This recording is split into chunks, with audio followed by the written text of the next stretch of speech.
시원한 선풍기가 최고죠.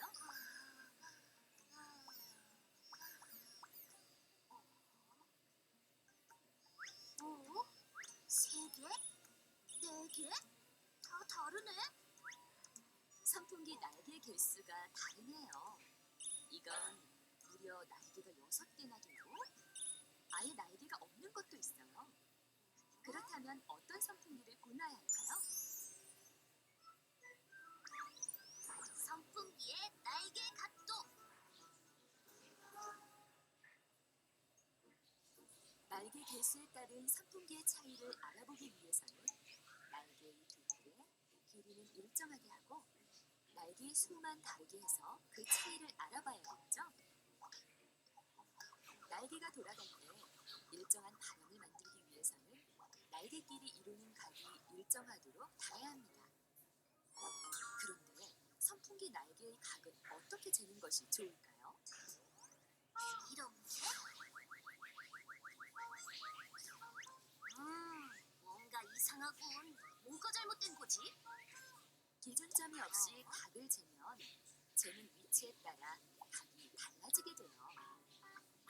각이란 한 점에서 그은 두 반직선으로 이루어진 도형입니다. 두 반직선이 벌어진 정도를 각도라고 해요. 그러니까 중심의 나사를 기준으로 하여 날개들의 중심을 지나는 성분을 찾고 그 사이의 각을 구해야 합니다. 이렇게요? 네, 맞았어요. 그리고 선풍기의 날개가 한 바퀴 돌면서 동그랗게 원을 그리면 360도가 되는데요. 두 개의 날개를 간다면 360도 나누기 2는 180도가 되니까 두 개의 날개의 각이 180도가 되도록 달면 됩니다. 자, 그럼 날개가 4개라면 각도를 몇 도로 해야 똑같이 닿을 수 있을까요? 이렇게. 잘했어요. 360도 나누기 4는 90도.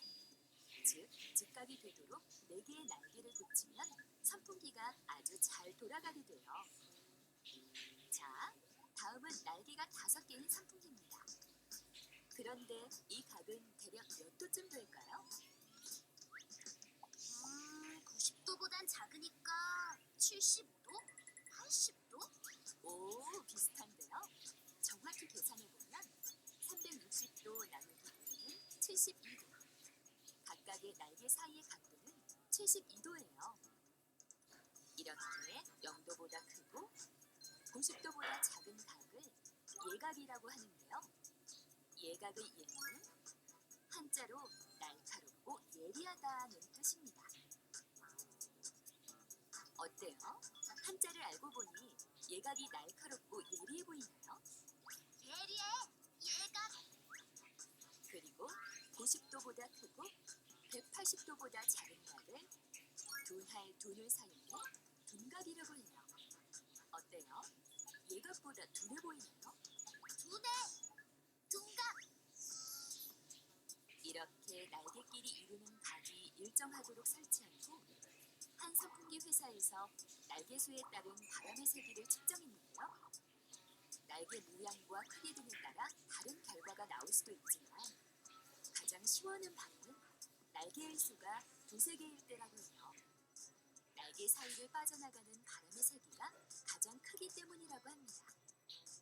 대신 날개 수가 많으면 미세하고 부드러운 바람을 내서 선풍기 소음이 적고 전력 소모가 적다고 해요. 공기의 흐름을 결정해주는 선풍기의 날개를 달 때도 수학의 각도 계산법이 사용되는데요. 덕분에 우리는 여름을 시원하게 보낼 수 있답니다. 수학은 시원해.